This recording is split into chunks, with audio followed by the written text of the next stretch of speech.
Oh, my prince, would that you drink of my lips as deeply? Cut! Back to first position.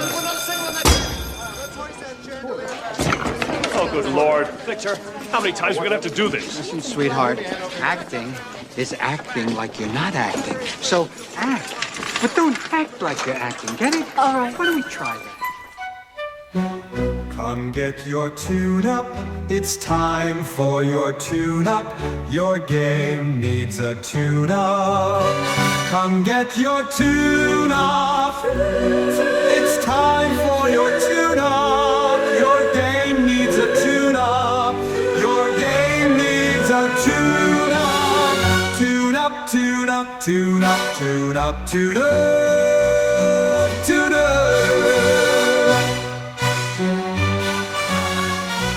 Wow, Mark. Okay, you know what? This has gone on long enough. Ugh. It is time for you to be on the hot seat. What in the world, for new listeners or for people who are just joining, what in the world are you thinking with all of these different musical intros? They've all got the same lyrics. There's no two that are alike otherwise. I feel like I have to apologize for that one right there. How are you doing these, and why? What's the rationale behind this? For those who've been with us since the beginning, we've been using Suno for our intros. We like you say, Ben, we've kept the lyrics.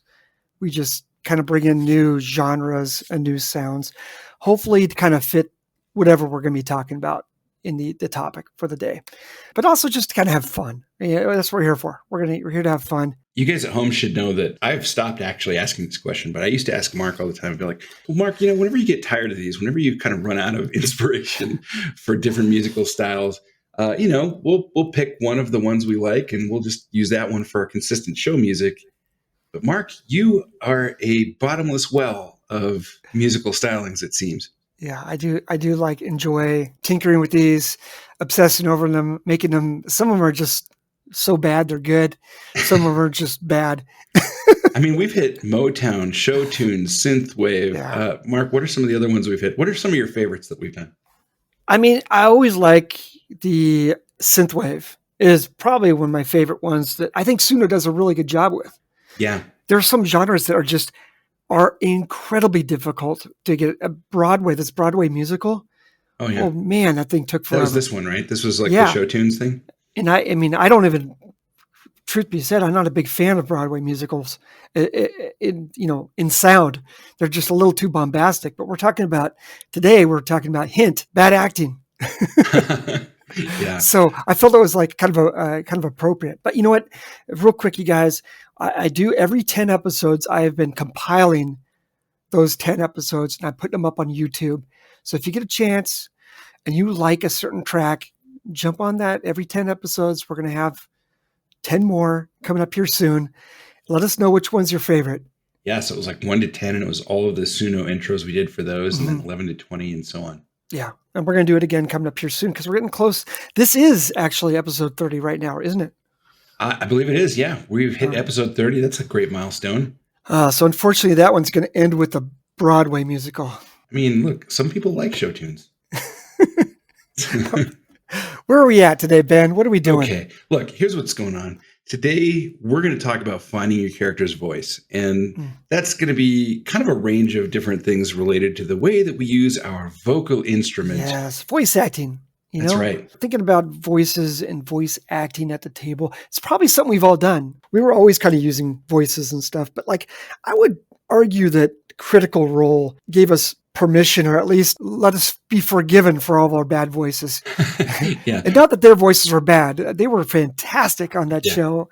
I mean, you get a group of trained voice actors together. What are they going to do? Yeah. I mean, like when you have people that can do it well, all of a sudden they've got great characters that have these great voices that are very distinctive. And gosh, especially Matt Mercer has such a fun range of characters. He's got a quiver of voices he can use. So if Critical Role gave us permission for us to kind of do it, should we? Should we really? All of us? I mean, all of us? Yeah. I would say this. If you can do it, do it. Yeah. You got a gift. Your players will love it. You're going to add to your game, but not everybody can do it. I think that's okay. Yeah. Here's the thing, friends. Today, what we're going to do is we're going to kind of break down this. If you're somebody who is comfortable doing voices and accents and things like that, here's some things you can do and some things to think about. And then if you're not somebody who's very into that or very good at that, that's okay too. There's actually, Mark, as I'm thinking about it now, there's even kind of a third category of people who don't even like to talk in character. You know, they won't say things like, I say this or I say that. They'll kind of say things like in the third person. They'll say, well, my character says that they'd like to get a room for the night or whatever. Yeah. So that's even there, one. I think it's okay. Don't have to worry about accents and characterization. Just, enjoy this episode and try to understand your fellow players. So let's start with this. What does it mean to really do this well? If you're somebody who is comfortable doing this stuff, how do we let voice convey character? How do we let your characterization come out through the use of your voice? The first thing is that voice is an extension of your character. Voice tells us a little bit about your character's story. If this is somebody who's had a very rough background, they've had a hard time growing up or whatever, maybe they sound like they're a little bit jaded. Maybe their voice is a little bit in their lower register. They sound defensive. They don't sound very optimistic or upbeat. There's lots of things you can do like that. Oh, bother. Eeyore is a perfect example of a character whose mood and background is conveyed by their voice. One thing you can do that's a little bit of shorthand is if you were going to cast this character, like if you imagine your character being played by a famous actor or somebody who you think you probably can do an impression of, what would that person sound like? Are they going to sound like Matthew McConaughey? Or are they going to sound like some other actor who's very distinctive that you can channel a little bit? Yeah. That's trying to get the vocal tone right. That's kind of thinking about how this connects up with your character's story. Another thing to do is then think about how often your character uses their voice. If you're a bard and you're the face of the party, you're always doing all the social encounters, that kind of stuff. Or in other kinds of games, if you're the espionage character that's conning people out of their secrets and so on, these are going to be different kinds of characters than if you are that kind of laconic character in the back line that doesn't talk so much. If you're the muscle of the group, maybe you're only going to say a few things. So think about how often you're going to use your voice. And then I'd say there's a kind of a corollary here, which is be selective about when you're going to use that character's voice, because there's a lot of real fun you can have with these voices and accents and characterizations. But I will say I've never played a game where somebody did that start to finish and it was always fun and it was always great every time. So you probably want to dip into it from time to time just to accentuate things. Yeah. On that note, we always say start small. We're talking about world building. In this case, think about, a voice that you can maintain for a while. If you think about how long could I speak in this voice before I exhaust myself and all the people around me? Ben, you're really good with voices. I'm just going to throw that out there for people who've got a chance to play with Ben. Okay, so Ben had this character who's playing in the game. His name was Renzo. Tell us a little bit about Renzo's voice. Where did you come up with this one? Renzo is basically Peter Lorre. And I had this idea a long time ago to do a character who was basically a coward. He was a D&D rogue. And the point about rogues, if you think about it on their face, a lot of rogues, especially the thiefy type rogues, they're not really interested in getting into combat. If you would think about any kind of a thief character, they probably want to get in, get their loot and get out and then go spend it and enjoy themselves. If you think about it, they're taking the easy road in life, at least the easy road they think is easy. Because God, learning to read and write and all that stuff is too much work. That's right. Well, and so the idea behind Renzo was I wanted a character who was essentially cowardly. And so whenever he would come into something that could be a combat encounter with his party, he would be the one who was trying to get away and who was trying to do something else. And it had to sound cowardly. And so pretty quickly I began to go for this kind of Peter Lorre voice. When he wants to get away, he's kind of frightened. And so that became Renzo. He was the cowardly thief who was always trying to escape. Here's the thing, folks. The voice is great. And you had that voice down. But here's why Renzo was so good is because Ben kind of knew when to use it and when to not use it. Because you can't maintain it. You can't just be talking like Renzo all day, every day. You just can't do it. However, he picked his moments. And people remember those moments. And in fact, because he picked those moments, it makes you think that all the moments he had that voice, even though he didn't. In our minds, when we think back to it, we're filling in those blanks. let the story come to you a little bit. You don't need to have something to say in every encounter. You don't need to be out front and making sure that everybody knows your character's there and can swing a sword or whatever it might be, right? And when it comes to then accents, that means that you can kind of pick and choose the moments when you want your character's presence to be really felt. And if you are selective, you can make a lot more impact than if you're trying to get your 2 cents in with every exchange.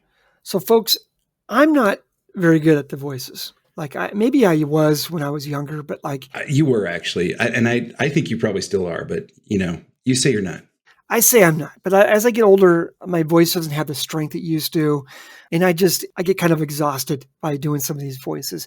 However, there's alternatives that I can use to great effect, and I don't need to use voices to do these things. These are tips and tricks for those of you like me who maybe doesn't feel comfortable doing a voice or sustaining that voice for too long. Well, and if I can just throw in something real quick, Mark, everything you're about to say here is something that applies also if you are somebody who does voices too. That is very true, Ben. Yeah. So these are things you can apply for those of you who are gifted with the thespian's voice acting. On that note, use inflection. Your inflection is going to tell you a lot about those characters. Also the volume. Do you speak quietly? Do you want people to lean in, come in toward you? Let me back up. I want to make sure everybody knows what inflection is. Mark, what's inflection? The up and down of your voice, when to modulate it, when to project it, when to pull it back. When to put emphasis on a syllable. Yeah. So, you got your inflection, you got your volume. Sometimes you want to speak a little quieter, so people have to kind of listen in. Maybe you got like a quiet, raspy voice, and you don't want to do a voice per se, but you want to have it portray a character who's got little things, holds things a little close to his sleeve. Or maybe you want to be a little bit more bombastic. The best example I can think of about this, and it's interesting that it's not even really about voice, but the principle applies. Mm-hmm. A lot of us have seen and really kind of appreciated what Christopher Reeve did with the Clark Kent Superman transition. Oh, yeah. And you remember, like, when he's Clark Kent, he's kind of hunched over, and his voice is kind of like, "Hi, Lois," and he's very awkward. Yeah. But then when he becomes Superman, you watch him do this in the first movie in Lois's apartment. He kind of squares up his shoulders, and his chest comes forward a little bit, and all of a sudden he says, "Lois," and then he kind of stops, realizes what he's doing, and he goes back into Clark Kent. And it's so great. And you can do that with your voice. You can start out with like very guarded, careful things, and then maybe you put it down in your chest a little further and you modulate a little more carefully. You can do so much with volume. And as with volume, you can also do a lot with speed, the speed at which you talk. I think we were talking about Marvel characters. Peter Parker is a fast talking kind of guy. He's always spouting off things. He's rattling off things on top of his mouth. He's excited, and that's it. He's an excitable person. Yeah. His thoughts are definitely running out faster in his mouth. The speed at which he's talking shows you what he's young, number one. He's excitable, number two. But also, like, when you put him next to, like, say, Captain America, who's a more thoughtful speaker, his words have impact. So he's not wasting words. What he says is important. This is just done by speed. That's all it is. It's how they're ramping up and slowing down their voices can convey different things. And then we also can talk about cadence, Ben. Cadence is when to let your words breathe. It's the rhythm of your language. And it's slightly different from speed in the sense that you can let your words take a moment to gather. You can. Now you sound like William Shatner there, Ben. Oh, no.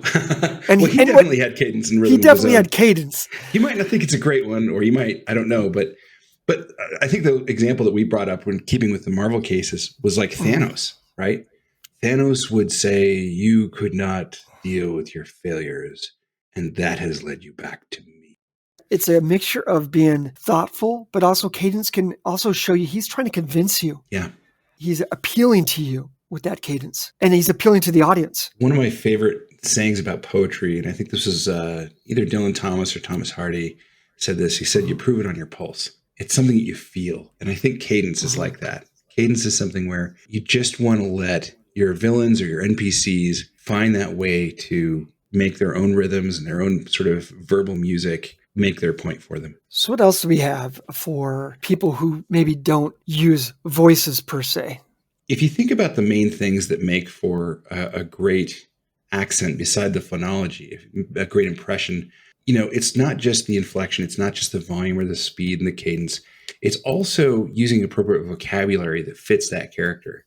If you're playing somebody who is from Appalachia, you're not going to be using a lot of $10 words, right? Yeah. If you're talking about somebody who's from, the posh bit of South London or something like that, right? You probably want to go hit the dictionary and find some good aristocratic kinds of sounds. This can be a really tough one because, if you don't have a large vocabulary, it's going to be difficult to play some of those types of characters. I mean, you can always kind of play down. You can always go the other direction. But sometimes it can be really difficult to kind of play those upper crust characters. But I have a bit of a solution for that, Ben. I'll bet you do. I'll bet it's like what you do with villains, isn't it? It is a little bit. I will oftentimes when I'm playing a kind of let's say a character with a higher intelligence than I possess, which is most characters. I will use some pre-written lines that I'll use in a clutch or just words that I could use. I could organize some of this stuff by maybe mood or maybe the type of encounter. And I could use some of those upper crust words on occasion. Again, kind of going back to what we say earlier about using your voice sparingly. If you use like one of these words in the right situation, people aren't going to remember all the stuff in the past. They're going to remember the fact that you used this big word at the right moment and it made your character feel larger than life at that moment, right? Indubitably.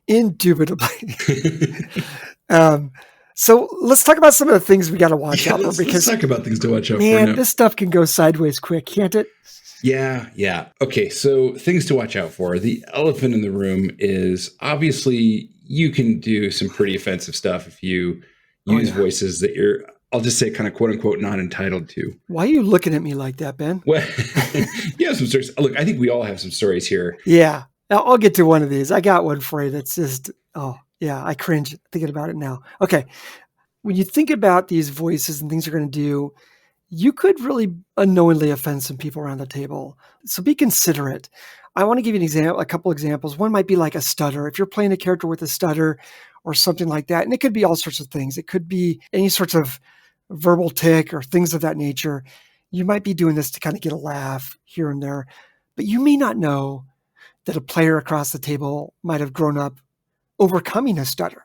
Right. And that could be a very sore spot for them.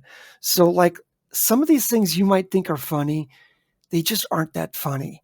Be thoughtful, be open with your other players about what you are going for with this type of thing. And somebody might say, you know what, that doesn't work for me. Can we try something else? I'll give you an example of one of my least proud moments. Okay. In the 90s, we were playing a game of Oriental Adventures, which on its face sounds offensive now, right? People might choose different terms for that, I suppose. But that was the game back in the 90s. It was an old 80s game that we were playing. And, I grew up watching Kung Fu cinema. Like, I loved that stuff. Like, we all did growing up. Like Bruce Lee movies, Jackie Chan, that kind of stuff? Children of the 70s and 80s, every Saturday, that was what was on TV. We're going to watch some Kung Fu.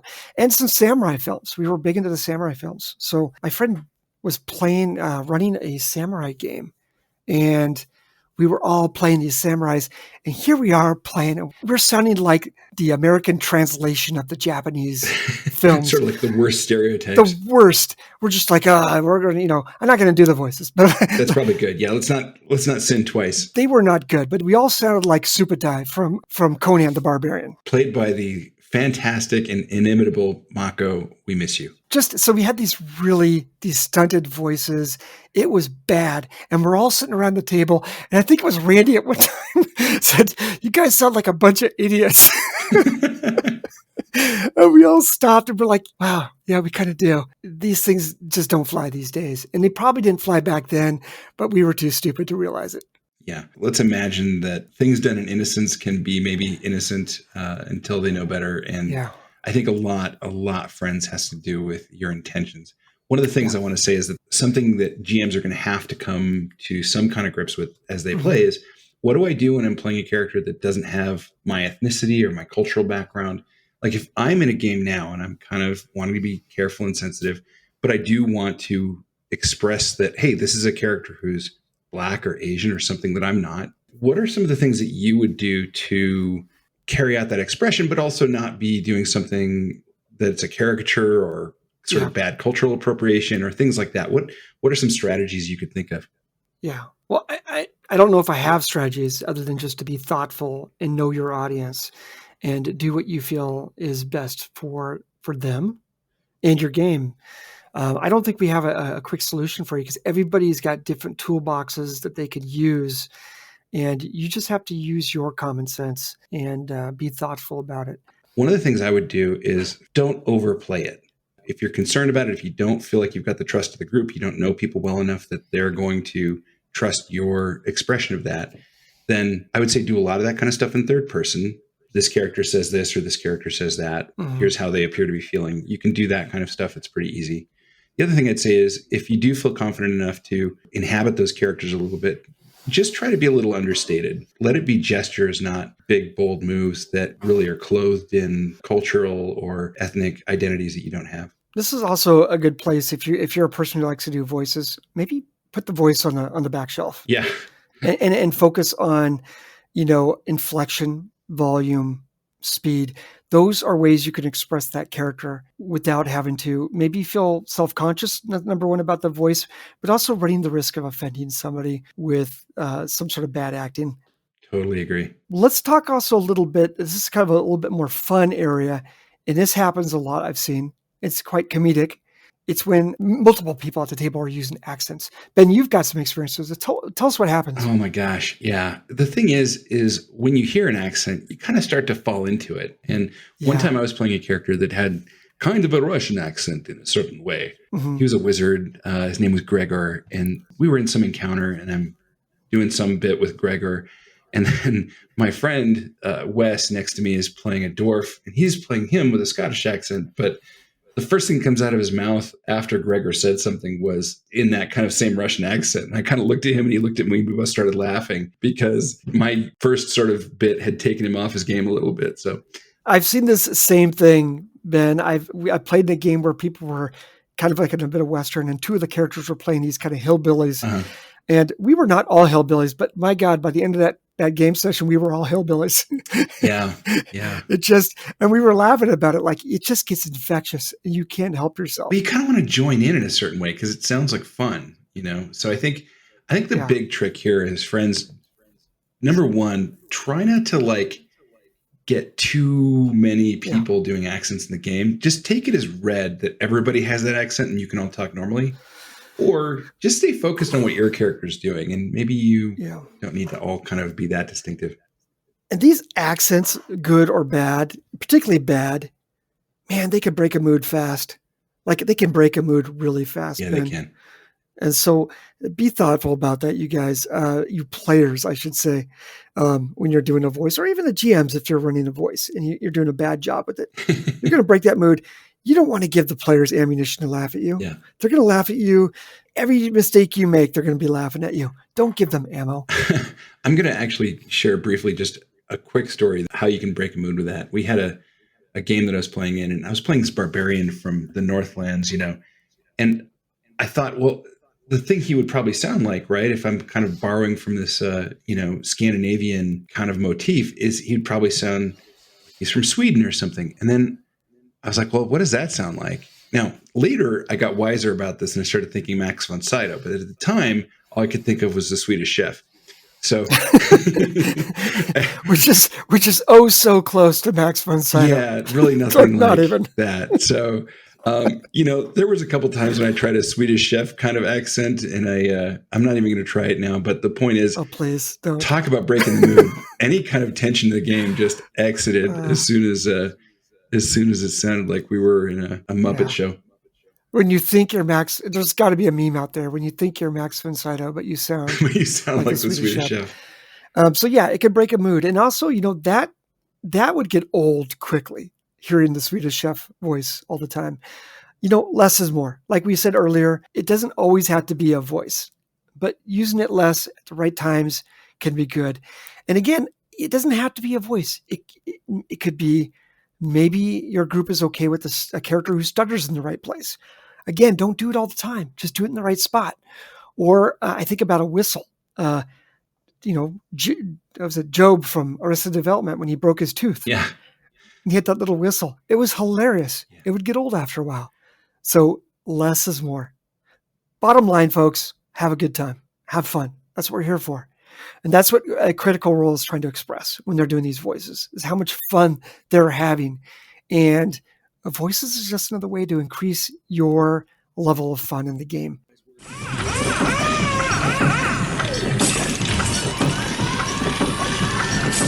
We are digging into our bag of new tune-ups that we need to do. We have gone out and gathered them from the hinterlands. Mark, I've got a great one for you today. Oh, these are fresh off the vine. These are fresh, that's right. Hey, folks, I'm just going to make a plea real quick. Folks, we need some tune-ups. We need you to send us tune-ups. Yeah. Send them to tabletoptuneup@gmail.com. Right now, all that address gets is spam related to our subscriptions to the tools that we use to bring you this fine show. Yeah. You know what would be so much better is if we had your tune-up questions. Yeah, we'd love to hear it. Also, feel free to drop a tune-up question on any of our YouTube videos. We will catch those there, and we'll grab them and pull them into the tune-up studio. Right. What do we got today, Ben? We have a tune-up from our friend Bob, and Bob writes us and says, hey, the last time I DM'd, it was Redbox D&D, but I've been playing 5e regularly for the last couple of years. Since I'm launching a new campaign, what do I need to learn or forget to pull this off? Forget nothing, Bob. Forget nothing. It's all good. No. Yeah, just for reference, friends, the Redbox is going to be like early 80s. So our friend Bob here has been at this a while, but he's been absent for a while too. So, Mark, what do you think are kind of the distinctive bits about the early game that you maybe think are similar or different in the later game? Because you've played those early games too. Yeah.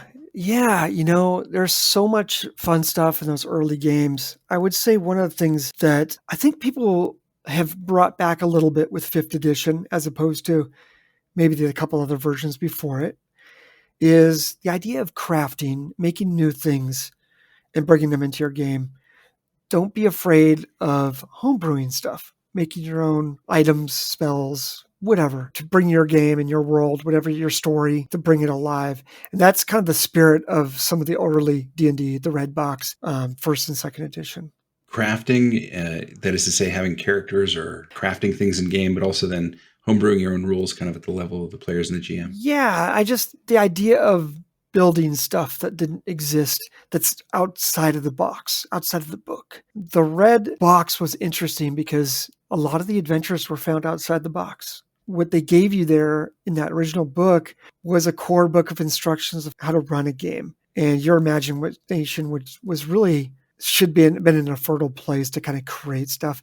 And don't lose that spirit when you're playing 5th edition, either the current version or the 2024 version. What are your thoughts, Ben? What do you think? I agree with all of that, right? I mean, I think the bit about being confident as a home brewer is good. We put out an episode a while back now about homebrewing the rules and stuff, when and how to do that. I think that should be helpful guidance there. But also this bit of homebrewing in terms of making your own world, making it yours. One of the things I think is so fun is to try that stuff, but then not to be daunted by how many parts and pieces that you might have to do. Our mantra in this podcast has always been to start small. And so my advice to Bob would be, just like you kind of did in the early Red Box, you would start with a dungeon and maybe then you'd find a town and then maybe you'd go to the next town and pretty soon you'd start finding your way into a broader world. Similarly here, 5e is no different. Start with something reasonable, small. Start with a little adventure that you can then grow into a bigger adventure. Yeah, and Bob, also take a thought back and think about what you enjoyed about your Red Box days. What's Great changed? advice. Yeah. I mean, nothing really. I mean, those things would still be fun today. So maybe don't forget what brought you to the hobby and play the game like it's new. Oh, that's great. I love that. Play the game like it's new. Well, friends, I hope you all go out there and play the game like it's new. Email us at tabletoptuneup@gmail.com and tell us how it went. Or, as Mark says, drop some comments on our YouTube channel. We'd love to hear from you. Until then, guys, keep those dice rolling.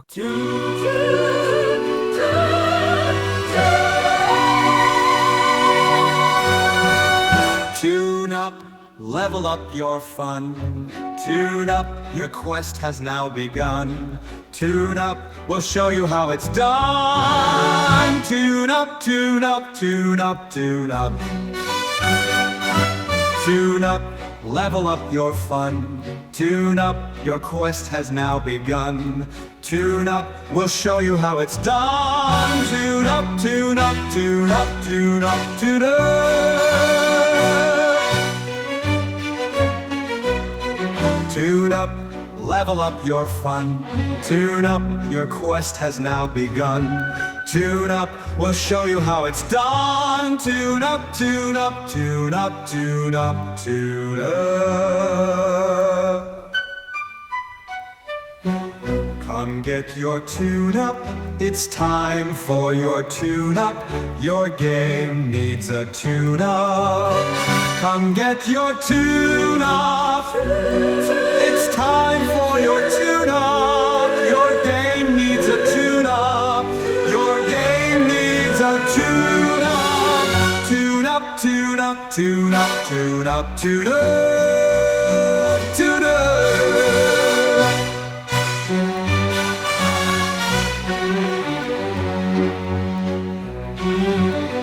Tune up.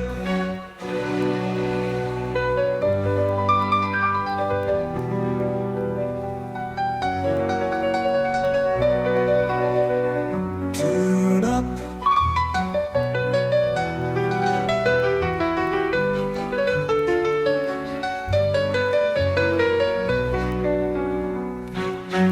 Come get your tune up, tune up. It's time for your tune up. Your game needs a tune up. Come get your tune up.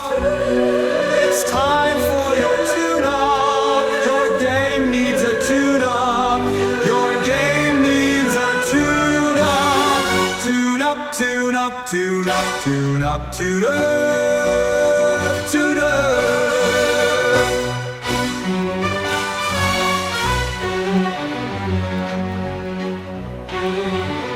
Tune up.